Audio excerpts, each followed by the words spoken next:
उन्होंने विड्रॉ कर लिया था इलेक्शन से, बट हम 5वें ईओ से मिल के आए और डीएम से मिल के आए, और डीएम ने इंश्योर किया है कि जो 5वें हमारे इलेक्शन ऑफिसर हैं वो हमारे यहाँ पे इलेक्शन कंडक्ट करेंगे, और वो ऑलरेडी स्टार्ट हो चुका है प्रोसेस।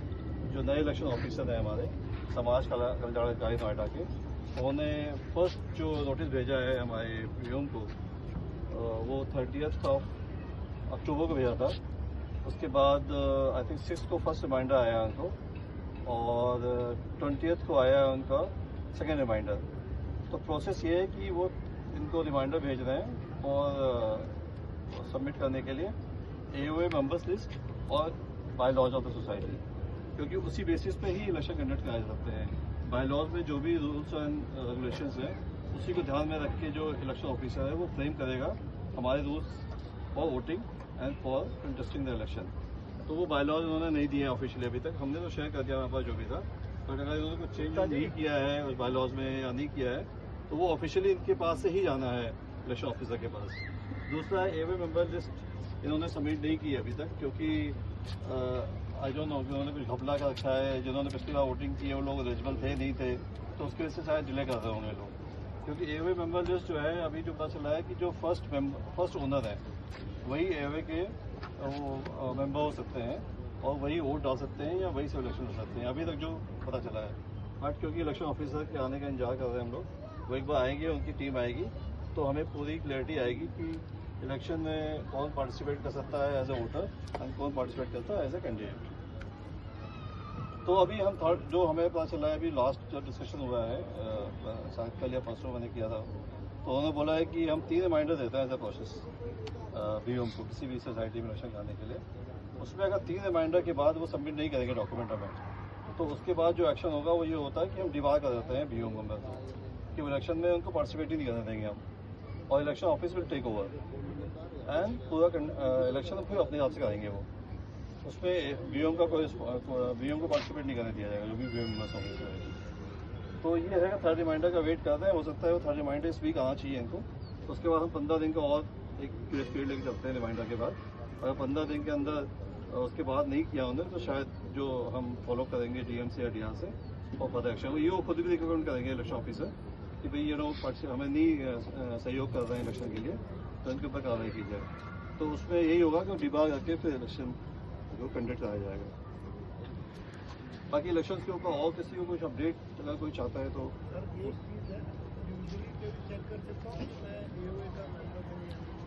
हाँ सर, देखिए क्या है ना कि अभी एओए मेंबर्स लिस्ट जो है हमारे पास जो है वो ऑफिशियली, क्योंकि इन्होंने उसके बाद अपडेट भी किया होगा, एक जो पुरानी लिस्ट जो थी जिसमें इन्होंने अपडेट किया था इलेक्शन के लिए तो हमारे पास है, उसमें अप्रॉक्सीमेटली 450 मेंबर्स हैं। लेकिन अब वो जो मेंबर्स बने थे पिछली बार जो आपको पता है इलेक्शन कैसे फ्रॉड तरीके से हुए थे, उसमें जो ओनर नहीं है वो भी खड़ा हो गया इलेक्शन के लिए, वो प्रेसिडेंट बन गया है यहाँ पे, ठीक है, जो ओनर नहीं है वो कुछ भी बन गए वहाँ पे। लेकिन इस बार इलेक्शन ऐसे नहीं होंगे इस बार, क्योंकि डीआर इन्वॉल्व है, डिप्टी रजिस्ट्रार चेक फंड्स, और इलेक्शन ऑफिसर इन्वॉल्व है जो गवर्नमेंट ऑफिसर होते हैं गजेटेड ऑफिसर। तो इस बार प्रॉपर तरीके से जो बाय लॉज कहता है यूपी सोसाइटी एक्ट के अकॉर्डिंग उसके हिसाब से इलेक्शन होंगे। तो अभी जो हमें लास्ट इंफॉर्मेशन जो हमने शेयर की थी, क्योंकि इन्होंने भी मेंबरशिप के लिए आपको याद है ना एनगेज पे डाल दिया था बीओएम ने कि आप आके आप मेंबरशिप लीजिए, उसके लिए ईओ को हमने भेजा था वो नोटिस। तो ये इलेक्शन ऑफिसर ने बोला कि आप अपने सेल एजेंट को बोलिए कि कोई भी मेंबरशिप लेने की जरूरत नहीं है अभी, ना ही उनको पैसे नहीं जरूरत है। एक बार ये मेंबरशिप लिस्ट शेयर करेंगे या नहीं शेयर करेंगे, जब भी हम इन्वॉल्व होंगे जिस दिन हम आएंगे, रेजिडेंट की मीटिंग होगी सोसाइटी के अंदर, आपको जितने भी क्वेश्चन पूछने हैं आप इलेक्शन ऑफिसर के ऑफिस से जो भी लोग रिप्रेजेंट करेंगे आप उनसे सारे क्वेश्चन पूछ सकते हैं अपने। ठीक है, हमें ज़्यादा पता नहीं है, मतलब हमें मोटा मोटा पता है, बट ऑफिशियली हम आपको बताएं, ठीक है, वो बात गलत निकले कल। वो तो बहुत पुरानी लिस्ट है सर, वो तो 2 साल 2.5 साल पुरानी लिस्ट है।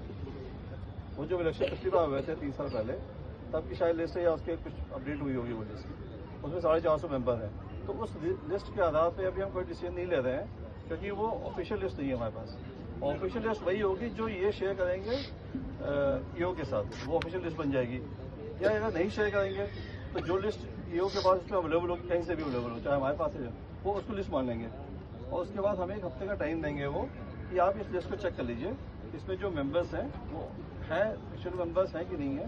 तो हम बताएंगे भाई ये है, ये नहीं है, ये है, ये नहीं है, वो प्रूफ दे देंगे उसको, तो वो डिलीट कर देंगे, करेंगे कुछ भी करेंगे।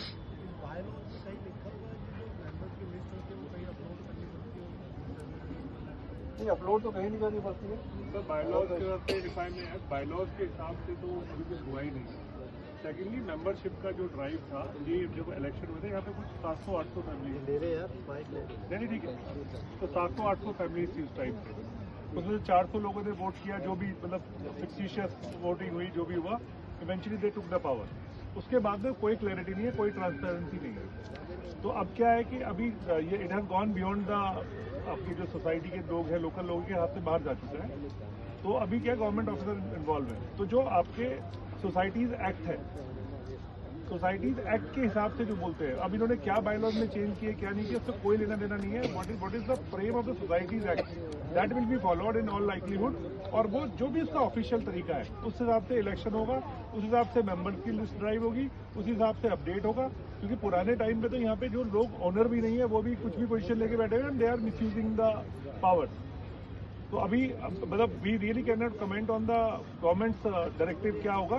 देखिए अभी ये है कि हम लोग वेट करते हैं ये इलेक्शन ऑफिसर के थर्ड रिमाइंडर के 10-12 दिन के बाद क्या एक्शन होता है। या तो ये लिस्ट शेयर करेंगे थर्ड रिमाइंडर के बाद, या नहीं शेयर करेंगे, दो ही ऑप्शन है। अगर शेयर करेंगे तो इलेक्शन प्रोसेस स्टार्ट हो जाएगा। उस लिस्ट के बेसिस पे हम सबको भेज देंगे। वो ईओ ऑफिस आएगा, वो भेज देगा, हमें भेजेगा एक लिस्ट, आज सबको एजेंट को भेजेगा कि भाई ये मेंबरशिप लिस्ट आई है हमारे पास। उसके बाद हमें 1 हफ्ते का टाइम देंगे कि आपको करेक्ट कर लीजिए, कुछ करेक्शन करना है। फिर उसके बाद हमें 10 दिन से 12 दिन का टाइम और मिलेगा टू ड्राइव एवे मेंबरशिप।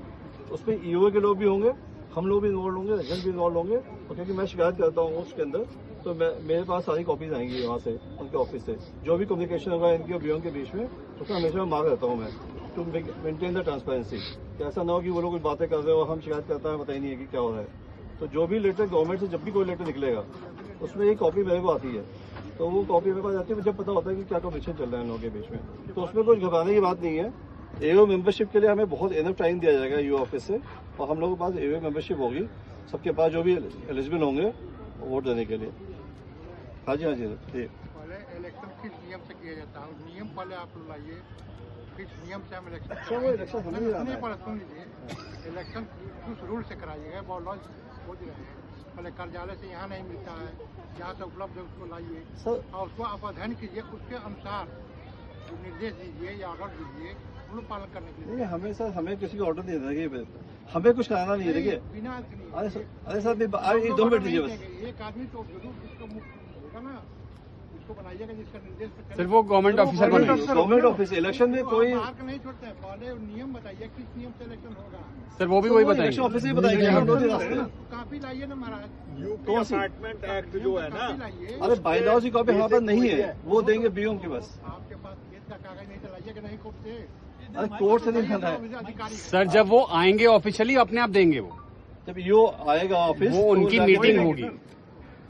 जो भी आप सवाल पूछोगे जवाब देंगे वो। हाँ, वो आपको सब कुछ देंगे, आपको बायलॉज भी देंगे, वो आपको एवे वोटर लिस्ट भी देंगे, आपको बीओ।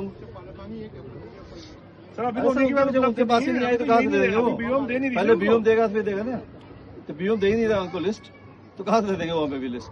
भाई उनके पास देखिए गवर्नमेंट में प्रोसेस है, तो 3 रिमाइंडर के बाद अगर नहीं देंगे तब की बात अलग है, तब वो एक्शन लेंगे। उसके बाद जो भी उनके पास अवेलेबल होगा उस समय बाय लॉ कहीं से भी। तैयारी करें तो हम उसका अध्ययन करेंगे ना, किस तरह से आप सर अध्ययन हमें पेपर वाला देना नहीं है ना, पेपर अध्ययन हम उस एग्जाम का करेंगे, अध्ययन उस सब्जेक्ट का करेंगे जिसका पेपर देना है। रिकॉर्ड है तो सर वो सर देखिए ऐसा है ना, इलेक्शन ऑफिसर के आने का वेट करेंगे, वही जो डॉक्यूमेंट देंगे वही ऑफिशियल डॉक्यूमेंट। हमारे देने से या मनोज के देने से या अवतार के देने से कोई डॉक्यूमेंट ऑफिशियल नहीं बनता है।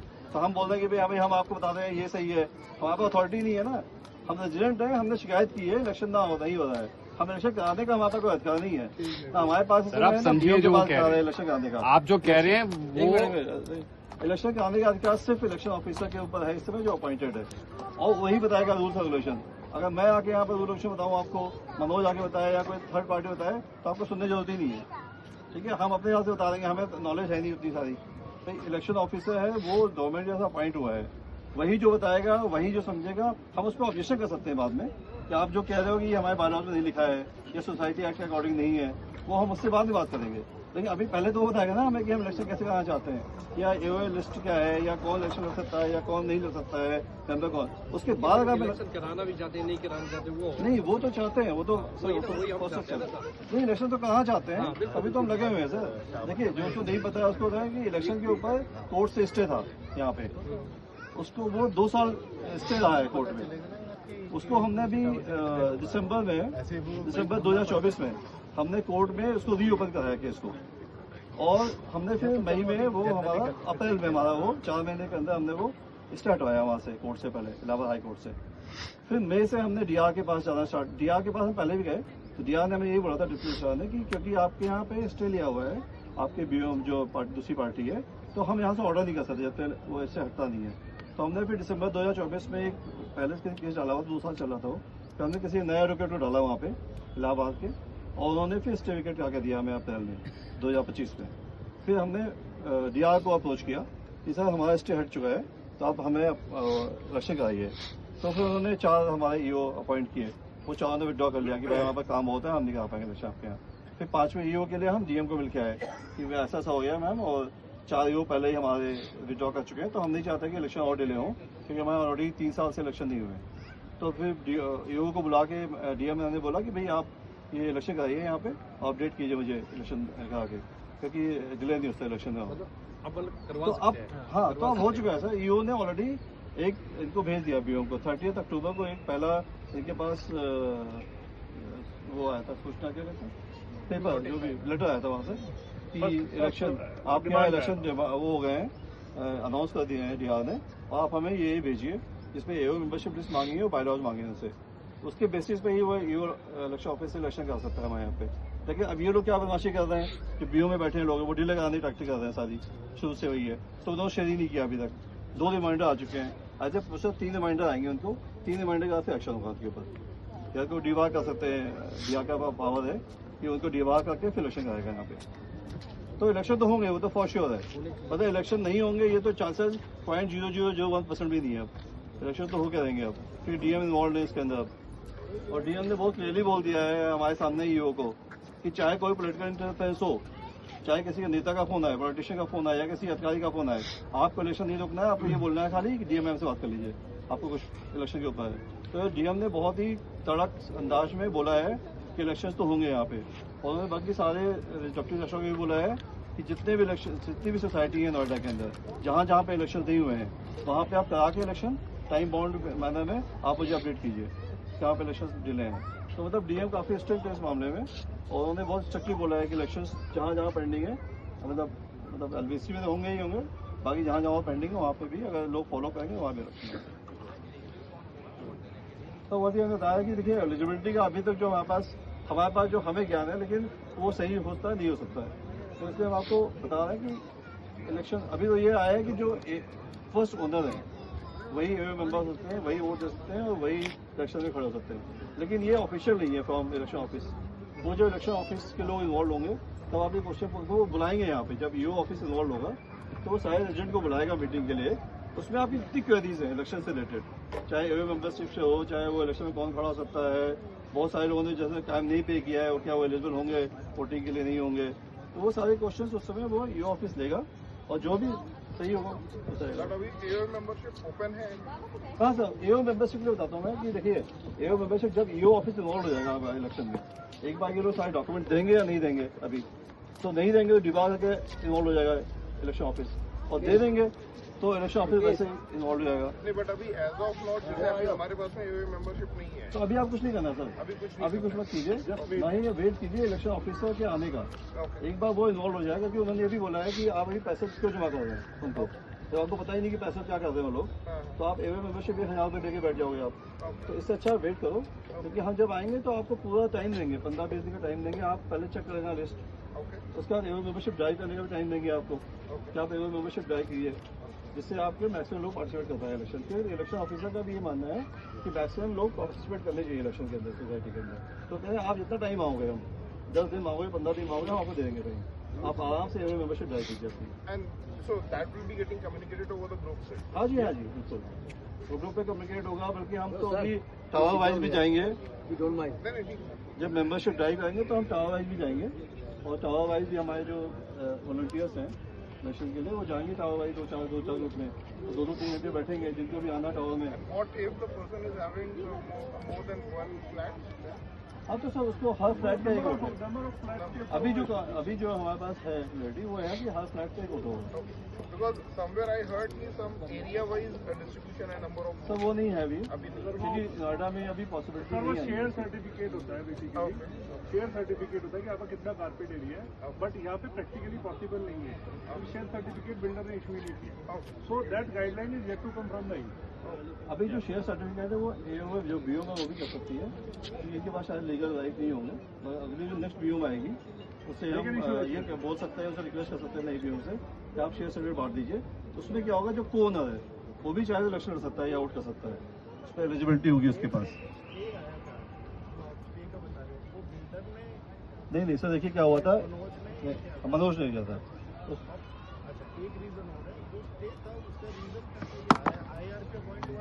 नहीं सर, मैं बताता हूँ इसका reason. I think Gurukamal ma'am will be right one to talk about it. We had got the election. हम लोगों ने इलेक्शंस को सेट असाइड कराया था कि एज पर रूल्स का नहीं हुआ है, तो डीआर ने हमारे फेवर में ऑर्डर कर दिया था। He went to high court and got a stay. Technically क्या होता था, जो पुराने इलेक्शन हुए थे ना, इट वाज आवाज आ रही है मेरी? बिल्कुल आ रही है। ठीक है, थोड़ा सा पहले मैं अपना इंट्रोडक्शन दे देता हूँ कि मैं क्या हूँ और मैंने क्या किया है, फिर मैं बताऊंगा कि हमने जो एक छोटा सा ऑडिट किया था उसमें हम लोगों को क्या क्या पता चला है। तो मेरा इंट्रोडक्शन ये है कि मुझे फाइनेंस, मैं मोबाइल से देख के बोल रहा हूँ तो मैंने नोट लेके आया हूँ। मैंने साइबर और फॉरेंसिक्स ऑडिट करे हैं, मुझे 16 साल का एक्सपीरियंस है ओवरऑल। मैंने आरबीआई की तरफ से दिए हुए मैंडेट्स के अगेंस्ट बैंक में ऑडिट्स करे हैं। बैंक में जैसे वॉलेट्स होते हैं, प्री पेमेंट गेटवेज होते हैं, तो मुझे फाइनेंशियल ऑडिट का भी समझ है और मुझे आईटी टेक्नोलॉजी में कैसे फ्रॉड किया जाता है उसका भी समझ है। तो मैं एक सर्टिफाइड हैकर भी हूँ, कैसे बातें घुमाई जाती हैं, कैसे पेपर्स गायब किए जाते हैं। मैंने कई ऐसी बड़ी और संस्थाओं का ऑडिट करके ये चीजें निकाली भी हैं और लोगों के समक्ष रखी भी हैं और उनमें सुधार भी लाया हूँ। जो हमने किया है पिछले 15-20 दिन में वो ये कि बॉम ने हम लोगों को 2 डॉक्यूमेंट दिए थे, बैलेंस शीट और इनकम एंड एक्सपेंडिचर रिपोर्ट। ये 2 डॉक्यूमेंट्स हमारे पास आए थे, तो मैंने जब इन दोनों डॉक्यूमेंट्स का मिलान किया, इन दोनों को पढ़ा, तो कई सारी त्रुटियां सामने निकल के आई हैं। उनमें से कुछ मैं आपके समक्ष रख रहा हूं। पहली ये कि बैलेंस शीट और जो एक्सपेंडिचर रिपोर्ट होती है वो एक इंडिपेंडेंट चार्टर्ड अकाउंटेंट के द्वारा ऑडिट की हो जानी चाहिए और उस ऑडिटर की रिपोर्ट शेयर होनी चाहिए।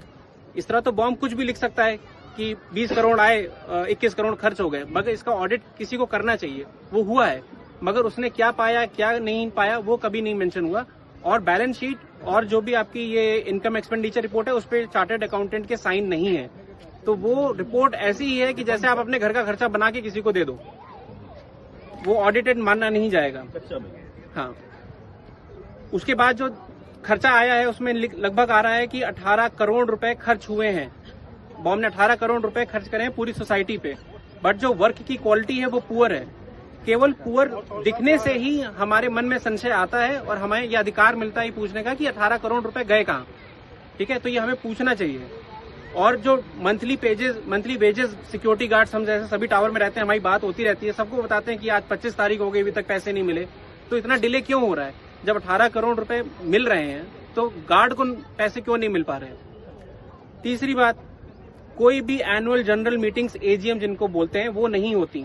यही मीटिंग्स होती है जिसमें कि हम लोग को पता चलता है कि कौन सा ऑडिटर आ रहा है, उसकी क्या बैकग्राउंड है, वो उनके साथ मिला तो नहीं है, उसको चूज किसने किया, वेंडर हमारे साथ कौन होंगे, उनको चूज करने का क्या तरीका है। वो किसी बॉम्ब के मेंबर की ही तो अपनी कोई पार्टी नहीं है जिसको कॉन्ट्रैक्ट पे कॉन्ट्रैक्ट मिलते जा रहे हैं। ऐसी कोई मीटिंग्स नहीं होती हैं पिछले 3 साल से। तो ये भी एक विषय है जिसपे हम लोगों को सचेत होना चाहिए और इनसे क्वेश्चन पूछने चाहिए। पूरी सोसाइटी में अगेन इन्होंने जो 2 रिपोर्ट दी हैं उन्हीं के से मैं आपको फैक्ट्स फिगर दे रहा हूँ। इनकम फ्रॉम मेंबर्स बोले तो पूरी सोसाइटी में जितने भी लोग कैंप चार्जेस पे कर रहे हैं उन्होंने 17 करोड़ रुपए दिए हैं। 17 करोड़ 75 लाख, आगे भी है मगर 17 करोड़ 75 लाख शॉर्ट के लिए बता रहा हूँ। और एक्सपेंडिचर जो है वो है 18 करोड़ 74 लाख। ये दिखाता है कि सोसाइटी में बहुत ज्यादा खर्चा हो रहा है मेंटेनेंस पे, मगर क्या आप लोगों को वो मेंटेनेंस होता दिखाई दे रहा है कहीं पे? Not at all. ठीक है, वो नेगेटिव में जा रहे हैं। बॉम का मानना है कि वो नेगेटिव में जा रहे हैं, इनका खर्चा ज्यादा बाहर है। का काम कर रहे हैं टेक्निकली। ये क्वेश्चन यही ये जो इनका नेगेटिव में इनका एक्सपेंस इनका ज्यादा हो रहा है और इनका कमाई कम हो रही है, वो ये दिखा रहे हैं, मगर वो कहीं रिकॉर्ड में नहीं शो कर रहे कि कैसे हो रही है। ये बस बता रहे हैं। वही मैं कह रहा हूँ, घर के खर्चे में जैसा आपने बता दिया उसी हिसाब से चल रहा है हिसाब। एग्जैक्टली। एक्सपेंसेस जो है बहुत ही अनरियलिस्टिक हाई हैं, और जो पूरा लेजर है, बिल है, पेमेंट प्रूफ्स हैं, वो कहीं पे भी हम लोग को दिखाया नहीं गया है। कॉमन एरिया एक्सपेंसेस जो हमारे कॉमन एरियाज होते हैं, उसमें 8 करोड़ 80 लाख रुपए खर्च हुआ है। 8 करोड़ 80 लाख रुपए कॉमन एरियाज में कहाँ पे खर्च हुआ है? लाइट बदलाने में, या आप खुद समझ सकते हैं, आप खुद दिमाग चला सकते हैं कि कहाँ 8 करोड़ रुपए खर्च हो सकता है। उसकी कोई रिपोर्ट नहीं है।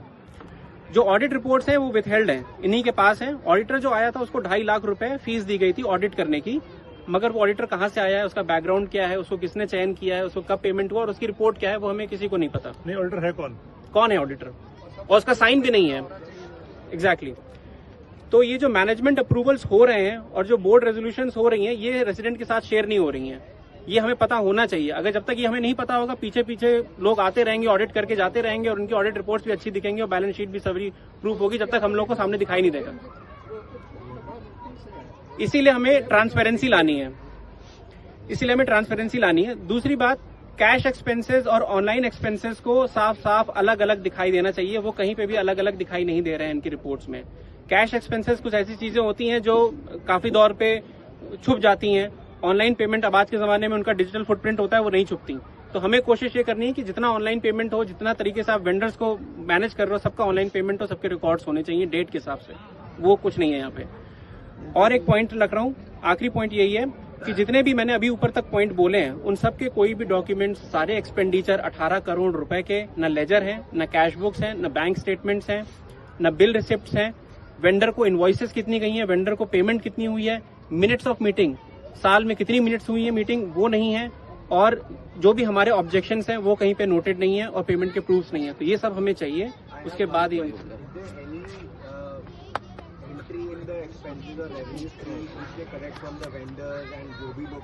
एंट्रीज हैं, मगर उनका डिटेल नहीं है। मोटा मोटा बता दिया कि एक वेंडर से 8 करोड़ रुपए आए, मतलब 8 करोड़ रुपए दिया वेंडर को, मगर उसने काम कितना किया, कोई सर ये पीएनएल रिपोर्ट डिटेल्स वो रिसीट ही लगी हुई ना। हाँ, कोई रिसीट्स नहीं है। पीएनएल रिपोर्ट बैलेंस शीट लगा दी। हाँ ठीक है, अब मैं स्टॉप करूंगा। ठीक। अच्छा नहीं, एक बार ना टावर 1606 में रहता हूँ। कुल 22 साल से एक बैंक में नौकरी करता हूँ। सर्टिफाइड फ्रॉड अंडरराइटर हूँ, पॉश इन्वेस्टिगेटर हूँ, और रिटेल बैंकिंग हैंडल करता हूँ। अभी मैं एक दिल्ली का एक एरिया है आपकी ईस्ट दिल्ली, पूरा मेरे पास आता है। तो उसका पूरा banking process, payments, collections, everything is there with me. तो सब कुछ मैं देखता हूँ। तो मैं काफी दिन से बिजली के ऊपर काम कर रहा हूँ। तो अगर बिजली की बात करें तो बिजली के माध्यम से ये लोग लगभग 17 लाख रुपए पर महीना कमाते हैं, ओवर चार्जिंग। तो जो आपका इलेक्ट्रिसिटी एक्ट है, सप्लाई कोड है और इलेक्ट्रिसिटी एक्ट है, उसके हिसाब से 6 रुपए 35 पैसे पर यूनिट के हिसाब से इलेक्ट्रिसिटी आती है। Transmission loss, here and there सब मिला के जो मैक्सिमम परमिसेबल है चार्ज करने के लिए रेजिडेंट को, जिसको बोलते हैं इसके अंदर सप्लाई, बेसिकली जो सप्लाई कर सकते हैं, that can not go beyond 7 rupees. तो मतलब आपका पर यूनिट प्राइस 7 रुपए पर यूनिट से ऊपर नहीं हो सकता, जिसके लिए ये आपको 7 रुपए 70 पैसे चार्ज करते हैं। अगर हम बेस प्राइस से करें तो टोटल गेन 1 रुपए 30 पैसे पर यूनिट का है। मेरे पास में आपके पिछला लेजर है इनका जनवरी 2025 तक का, तो उसके बाद मैंने लेजर नहीं निकाला पीवीएनएल से, पीछे दे। तो उस लेजर के अंदर एवरेज जो कंजम्पशन है, तो वो मिनिमम गई है 6 लाख यूनिट पर मंथ की, और मैक्सिमम गई है 12 लाख यूनिट। तो एवरेज आता है 9,11,000 समथिंग करके आता है, 9,11,000 मान लीजिए आप। तो 9,11,000 रुपए पे 1 रुपया 35 पैसे से आप मल्टीप्लाई कर लीजिए, आपको एक एक्स फिगर आ जाएगी कि ये अमाउंट जो है केवल बिजली के बिल से आ रहा है। सर मैं बता रहा हूँ आपको, एग्जैक्ट बता रहा हूँ, 9.11 मल्टीप्लाई 1.35, 12,30,000 रुपए केवल बिजली के यूनिट प्राइस से आता है, जो फालतू चार्ज करते हैं। Monthly sir. उसके अलावा आप सब वो आ रहा हूँ। उसके अलावा हमारे सबके घर पे लोड लगभग आपके 4 kV का है कम से कम, नहीं 4 kV मान लेते हैं, 4 kV कम से कम। तो और कुछ में 5 kV का है, 25-30% में 5 kV है, 6 kV भी है जिन्होंने लिया है, जो बढ़ा के पैसे लेके 10 kV भी चलो लिया है। तो मैंने इसको 4.5 kV एवरेज उठाया 2300 फ्लैट पे।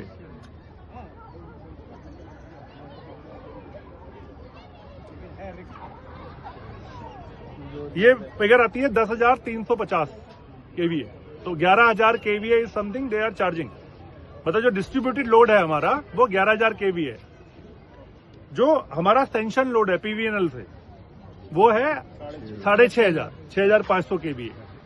जो इंफ्रास्ट्रक्चर है हमारे पास वो है 8,000 kVA का। लेकिन जो हमारा पीक डिमांड गया है, पीक डिमांड वो जो कि जुलाई 2024 का था, उसके बाद उतना डिमांड कभी नहीं गया है, दैट वाज 3785 kVA।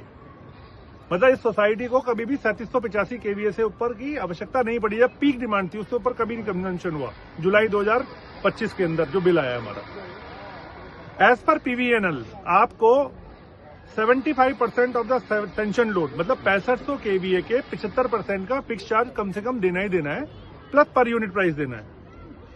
या अगर वो 75% से ऊपर जाता है तो एक्चुअल का देना है। सपोज आपका जो कंजम्पशन है, जो मैक्सिमम डिमांड है, वो आपकी 75% से ऊपर चली गई तो एक्चुअल पे ₹1.10 देना है, नहीं तो 75% का तो 4875 ₹110 पर kVA, तो 4875 पड़ता है, जो कि अभी हमारा जो मैक्सिमम डिमांड है वो 3700 से ऊपर गया ही नहीं है। अभी 3773 3785 ऐसे गया है जून और जुलाई के अंदर। तो 4875 के ऊपर